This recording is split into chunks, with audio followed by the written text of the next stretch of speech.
Bismillahirrahmanirrahim. Assalamualaikum warahmatullahi wabarakatuh. Selamat siang teman-teman. Selamat siang juga kepada Ibu Dr. Hajah Tuti Kurniati MPD selaku dosen pengampu mata kuliah Seminar Pendidikan Biologi. Semoga kita semua selalu dalam keadaan sehat walafiat. Tak lupa saya ingin mengucapkan terima kasih kepada yang terhormat Ibu Dr. Hajah Tuti Kurniati MPD yang telah memberikan kesempatan kepada saya untuk mempresentasikan makalah jurnal internasional yang berjudul Pengembangan Rencana Pelaksanaan Pembelajaran dan lembar kerja siswa berbasis isu sosial ilmiah pada materi pencemaran lingkungan.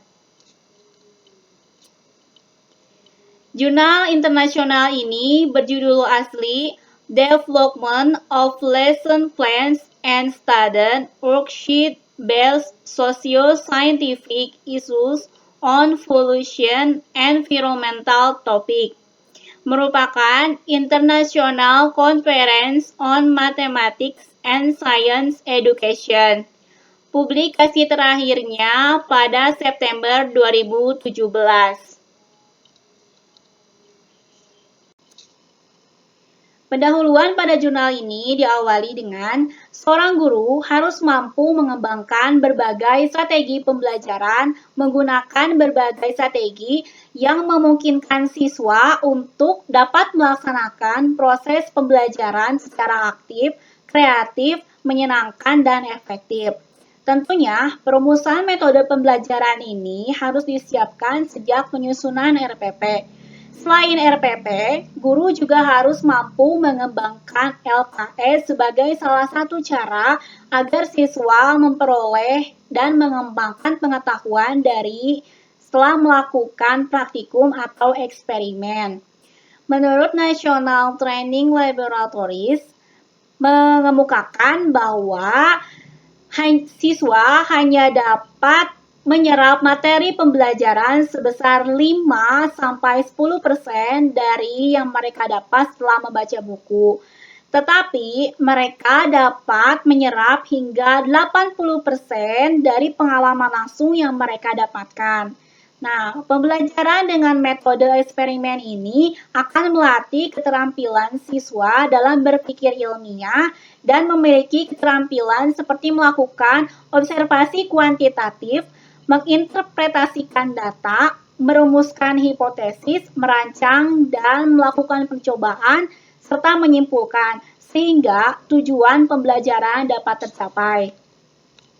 Kemudian, LKS atau lembar kerja siswa sangat diperlukan sebagai media pembelajaran untuk memandu dalam setiap kegiatan praktikum atau eksperimen. Menurut Rahayu, pada tahun 2017 halaman 2, bahwa media pembelajaran merupakan media yang membawa pesan atau informasi dengan tujuan mengandung tujuan instruksional. Nah, metode pembelajaran baru di Indonesia ini adalah pembelajaran berbasis isu sosial ilmiah atau socio-scientific issue. SSI ini merupakan topik sains yang dihadapi oleh individu dalam masyarakat tertentu dengan isu-isu yang melibatkan sains dan permasalahan sosial. Pembelajaran dengan socio-scientific issue atau SSI ini adalah pembelajaran dengan menerapkan IPTEK agar dapat berpikir kritis dengan pendekatan pembelajaran yang berorientasi pada masalah yang relevan dengan peserta didik. SSI ini sangat baik digunakan dalam pembelajaran IPA karena dapat digunakan sebagai alat yang pertama untuk membuat pelajaran IPA lebih relevan dengan kehidupan siswa. Yang kedua, wahana yang mengarahkan hasil belajar seperti apresiasi siswa terhadap hakikat sains, meningkatkan kemampuan siswa dalam berdiskusi tentang suatu argumen, kemudian meningkatkan keterampilan siswa dalam mengolah data dan informasi ilmiah, dan yang tak kalah penting merupakan komponen penting dari literasi ilmiah. Dari beberapa penelitian mengenai potensi SSI dalam pembelajaran IPA tersebut, belum ada mengenai pengembangan RPP dan LKS. Pembelajaran yang berbasis SSI ini harus dikaitkan dengan isu-isu sosial yang muncul di masyarakat seperti lingkungan. Salah satu masalah lingkungan yang terjadi adalah pencemaran lingkungan. Konteks sains dalam literasi sains salah satunya adalah tentang lingkungan, sehingga materi pencemaran lingkungan ini merupakan salah satu pembelajaran IPA di SMP. Selain itu, materi pencemaran lingkungan ini mempunyai konsep yang kompleks karena mengandung berbagai keterkaitan dan berbagai disiplin ilmu seperti biologi, fisika, dan kimia. Merujuk pada permasalahan di atas, maka rumusan masalah pada penelitian ini ada 3. Yang pertama adalah bagaimana keterlaksanaan penerapan RPP dan LKS berbasis isu sosial ilmiah terhadap peningkatan kompetensi pembelajaran IPA pada materi pencemaran lingkungan. Yang kedua, bagaimana pengaruh penerapan RPP dan LKS berbasis isu sosial ilmiah terhadap penguasaan konsep pembelajaran IPA pada materi pencemaran lingkungan.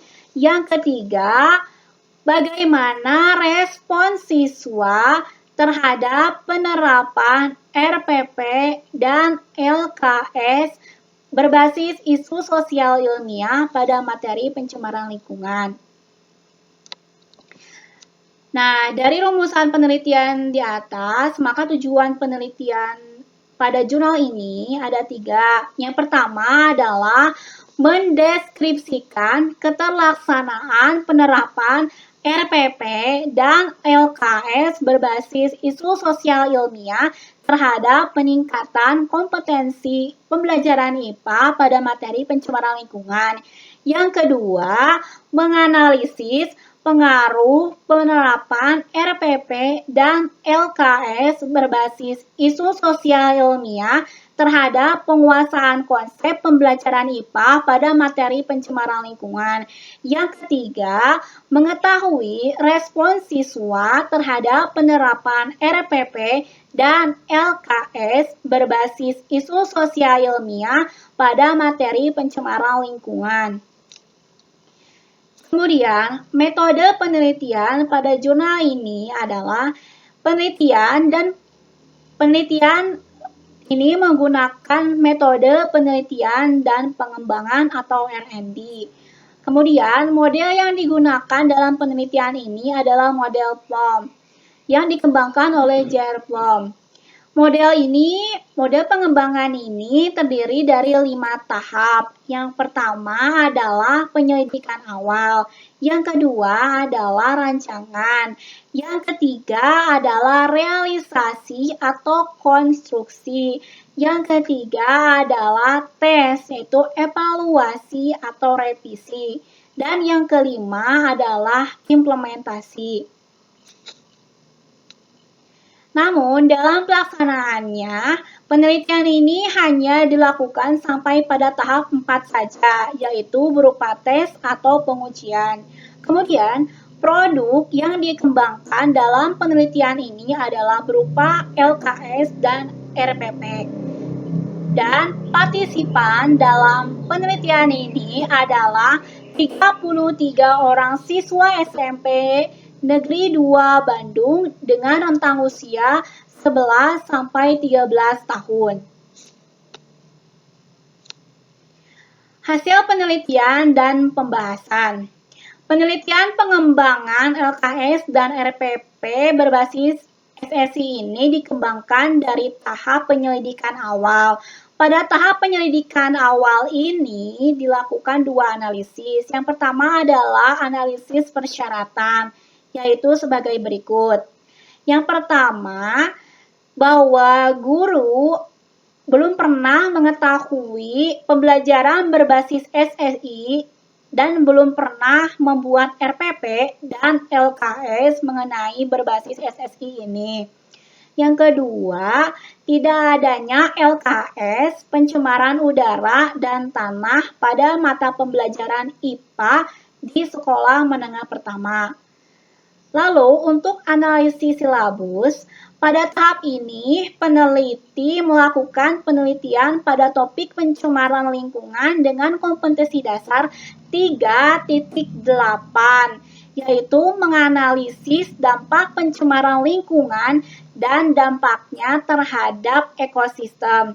Berdasarkan LKS tersebut, peneliti membagi menjadi 3 subtopik, yaitu pencemaran udara, pencemaran air, dan pencemaran tanah dengan indikator sebagai berikut. Dapat dilihat pada PPT. Yang pertama, untuk submateri polusi udara, ada 4 indikator. Yang pertama adalah menjelaskan fenomena pencemaran udara. Yang kedua adalah menganalisis dampak pencemaran udara terhadap manusia dan lingkungan. Yang ketiga, menganalisis dampak sosial dari polusi udara. Yang keempat, menjelaskan solusi atas mitigasi pencegahan pencemaran udara. Kemudian untuk submateri polusi air dengan 4 indikator. Yang pertama, menjelaskan fenomena pencemaran air. Yang kedua, menganalisis dampak pencemaran air terhadap manusia dan lingkungan. Yang ketiga, menganalisis dampak sosial dari pencemaran air. Dan yang keempat, menjelaskan solusi atau mitigasi pencegahan pencemaran air. Lalu yang terakhir adalah polusi tanah dengan 4 indikator juga. Yang pertama, menjelaskan fenomena pencemaran tanah. Yang kedua, menganalisis dampak pencemaran tanah bagi manusia dan lingkungan. Yang ketiga, menganalisis dampak sosial dari pencemaran tanah. Dan yang keempat adalah menjelaskan solusi atau mitigasi pencegahan pencemaran tanah. Nah, selanjutnya merupakan tahap perancangan. Selama tahap perancangan ini didiskusikan dengan 2 orang ahli atau 2 orang pengamat. Nah, RPP ini dirancang sesuai dengan kebutuhan pada tahapan pembelajaran SSI, yaitu meliputi 1 tahap motivasi. Pada tahapan ini, guru harus memberikan motivasi kepada siswa dengan menyiarkan atau menayangkan siaran video terkait pencemaran lingkungan. Yang kedua, pada tahap tantangan, siswa diarahkan untuk bertanya atau mencari masalah terkait dari video yang telah ditayangkan oleh guru. Yang ketiga, mengumpulkan bukti ilmiah. Nah, pada tahap ini, siswa diberi kesempatan untuk mencari informasi sebanyak mungkin terkait pencemaran lingkungan melalui kegiatan membaca dan praktikum yang telah dibuat oleh guru yang berkaitan dengan permasalahan sosial ilmiah tersebut. Yang keempat, menganalisis bukti. Nah, tahapan menganalisis bukti ini dikombinasikan dengan tahapan membangun pengetahuan dan menghubungkan. Siswa melakukan analisis dengan menafsirkan dan mengevaluasi fakta yang diperoleh melalui praktikum dan diskusi. Kemudian, siswa menghubungkan dampak pencemaran lingkungan pada makhluk hidup dan bagaimana hubungannya antara sains dengan masalah sosial pencemaran lingkungan tersebut. Kemudian pembuktian. Nah, pada tahap akhir ini, siswa merumuskan kesimpulan dan menemukan konsep yang berkaitan dengan kegiatan praktikum dan diskusi. Kemudian, mengkomunikasikan cara menanggulangi pencemaran lingkungan tersebut. Pada tahap desain lembar kerja, peneliti merancang 3 lembar kerja siswa atau 3 sesi. Dan setiap LKS ini diberi 2 kegiatan yang akan dilaksanakan. Yang pertama yaitu kegiatan eksperimen dan diskusi dari masalah sosial. Nah, pada LKS ini kegiatan pertama adalah memiliki struktur yaitu judul praktikum, tujuan, alat dan bahan, kemudian membuat hipotesis, langkah kerja, dan soal yang akan dibahas. Kemudian kegiatan kedua memiliki struktur, judul, wacana atau masalah, ilmu sosial atau sosial ilmiah, dan pertanyaan untuk diskusi. Nah, tahap desain ini direalisasikan berupa adanya RPP dan LKS. Hasil dari tahap realisasi ini berupa RPP dan draft LKS yang sudah diujikan. Kemudian, masuk ke tahap terakhir. Nah, tahap terakhir atau pengujian atau tes ini, LKS dan draft RPP ini diuji cobakan.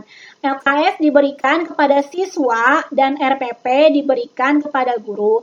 Guru diberikan waktu seminggu sebelum pelaksanaan pembelajaran untuk membaca RPP dan meneliti juga melakukan bimbingan kepada guru terkait hal-hal penting yang harus diperhatikan selama pembelajaran berbasis SSI ini. Pada saat pembelajaran SSI berlangsung, guru melakukan kegiatan pendahuluan dan meminta siswa untuk membagi kelompok yang terdiri dari 6 orang per kelompok.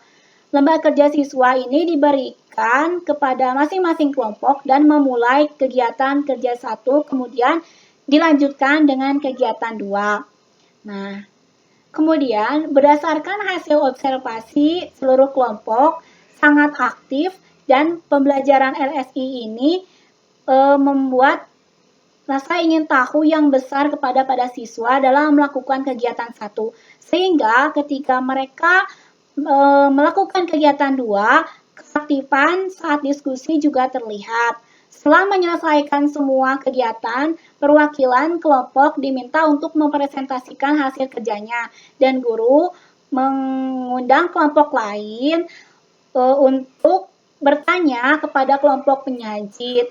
Diskusi kelas ini terlihat sangat aktif karena banyak siswa yang mengajukan pertanyaan kepada kelompok pemateri.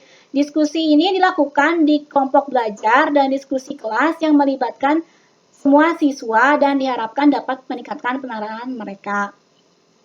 Kemudian, pelaksanaan pembelajaran berbasis SEI ini diamati oleh 3 orang pengamat. Pertemuan pertama pada subtopik pencemaran air dapat terlaksana sekitar 85%.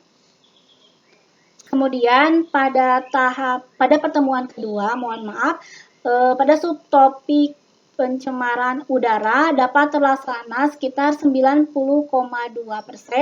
dan pertemuan ketiga yaitu subtopik pencemaran tanah dapat terimplementasi sebesar 94,5%. Sehingga setiap pertemuan ini terjadi peningkatan. Nah, hal ini dikarenakan guru sudah mulai terbiasa dengan pembelajaran berbasis SSI. Berdasarkan rata-rata pada tabel 2 yang sudah saya tampilkan di PPT, dapat disimpulkan bahwa pelaksanaan pembelajaran berbasis SSI di kelas ini sudah layak. Dapat dilihat pada tabel 2, yaitu tabel 2 rekapitulasi keterlibatan pembelajaran berbasis SSI. Nah, pada penelitian ini, peneliti membuat penilaian terhadap hasil KS yang telah dikerjakan oleh siswa. 4 dari 6 kelompok siswa dapat dengan sempurna mengungkapkan fakta-fakta yang terjadi tentang pencemaran lingkungan, memahami argumen yang diberikan, membuat keputusan, dan menggunakan bukti untuk menarik kesimpulan. Kemudian yang kedua, hal tersebut sesuai dengan pendapat Lenz dalam Rahayu tahun 2017 halaman 4 bahwa ketika SSI diterapkan, kurikulum berorientasi pada masalah dan mengajarkan konten sains sekaligus meningkatkan penalaran siswa dan penggunaan bukti untuk mendukung posisi atau kesimpulan tentang isu tentang SSI tadi. Kemudian, berdasarkan hasil wawancara dengan 6 orang siswa, bahasa yang digunakan dalam LKS ini mudah dipahami. LKS tersebut memancing keingintahuan dan semangat siswa Dengan menggunakan LKS tersebut, siswa tidak hanya meningkatkan ilmunya saja, tetapi juga dapat sosialnya terhadap lingkungan, khususnya masalah polusi tadi, sudah mulai terlihat. Selain itu, peneliti melakukan wawancara dengan guru terkait pembelajaran SSI. Berdasarkan hasil wawancara dengan guru, pembelajaran SSI ini meningkatkan aktivitas diskusi siswa dan meningkatkan konseptualisasi. Hal tersebut sejalan dengan pernyataan Rizal dalam Rahayu pada tahun 2017 halaman 5 bahwa pembelajaran berbasis SSI ini membantu siswa dalam memiliki kemampuan untuk mengambil keputusan berdasarkan fakta dan menguasai konsep. Baik, berdasarkan dari hasil yang diperoleh dari penelitian tadi, dapat disimpulkan bahwa penelitian ini telah menghasilkan LKS dan RPP berbasis SSI yang sangat layak dan dapat digunakan pada siswa kelas 7 SMP. LKS yang dikembangkan terdiri dari 3 kegiatan eksperimen dan 3 wacana masalah sosial ilmiah atau permasalahan sosial, yaitu pencemaran udara, pencemaran air, dan pencemaran tanah. Sedangkan RPP yang dikembangkan terdiri dari 3 pertemuan yang sudah dirancang mengikuti tahapan pembelajaran berbasis socio-scientific issue. Baik, sekian penjelasan saya dari mengenai makalah jurnal internasional tersebut. Mohon maaf atas segala kekurangan. Wassalamualaikum warahmatullahi wabarakatuh.